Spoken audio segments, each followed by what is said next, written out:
Hello everyone, welcome to day 4 of the Doodle School Free-Motion Doodle Challenge. Once again, the Doodle Challenge that we are hosting online right now is all beautifully laid out for you in our new books, Doodle School and Doodle Notebook. That's Dara Thomason and me, Amy Robertson, are the authors. So check these out, and if you own a copy, go ahead and find the day that we're on and follow along. You'll get lots of new ideas for that day's prompt. So today let's do some leaves. I wanted to show you an unusual type of leaf that you could use in a continuous line doodle or a free motion doodle design on a quilt. And so I decided to go ahead and try out a ginkgo leaf. So I'm going to show you how you could put one into a sashing or a border of a quilt. What I'm going to do is, this is my border right here. I'm going to start on the bottom line. I'm going to start drawing a diagonal line that then kind of quickly turns to the left. And then I'm going to start the top part of the leaf. That first part was my stem. When I get to where I'm about halfway along the top of the leaf, drawing wavy lines like that, I do one deeper wave right there and continue on. And when I think I'm done with the top, I'll draw a diagonal line that takes me back to this curve right here, and then I'm going to follow the previous line down to the bottom, maybe round off the bottom of it a little bit, and now I've got a stem. So now I'm going to travel along this bottom line until I get pretty good distance away from this ginkgo leaf. I'm just about right underneath where this one ended on the right.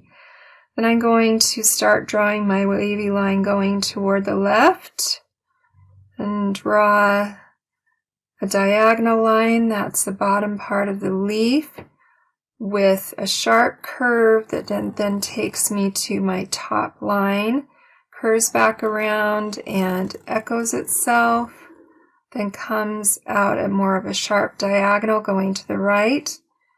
Then I start my wavy line. When I get about halfway, I do a deeper curve and join up where I started on the top part of that leaf. So I'm going to continue doing this. And the nice thing about a ginkgo leaf is the shape of it allows you to form it in a way that it fills up your space quite nicely, where you've got a lot of space right up here left by this previous leaf that you made. This top part of the ginkgo leaf just fills it right up. So again, I travel along this line to about right underneath the right side of that leaf, and I start my next one going into this open area, then doing a sharp curve for the stem that leads me over there, echo it, and then draw the rest of the top of that leaf, and so on. I am at the edge of my page. Now, if I were drawing this in a border on an actual quilt, I really wouldn't want to end with a half leaf in my border. So it's going to be a good idea to plan this out before you begin.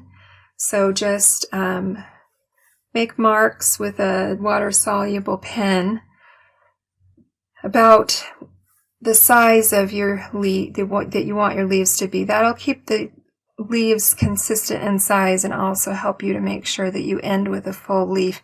Now, I didn't measure this out. If I had, I probably would have figured out I want about 5 leaves and then divided the length of this by 5 and put my marks where they needed to be to create those size of spaces. That is how you make a ginkgo leaf in a border. I hope you've enjoyed this and that you'll try it out. I will see you tomorrow for day 5 of the Free Motion Doodle School Doodle Challenge. Bye now.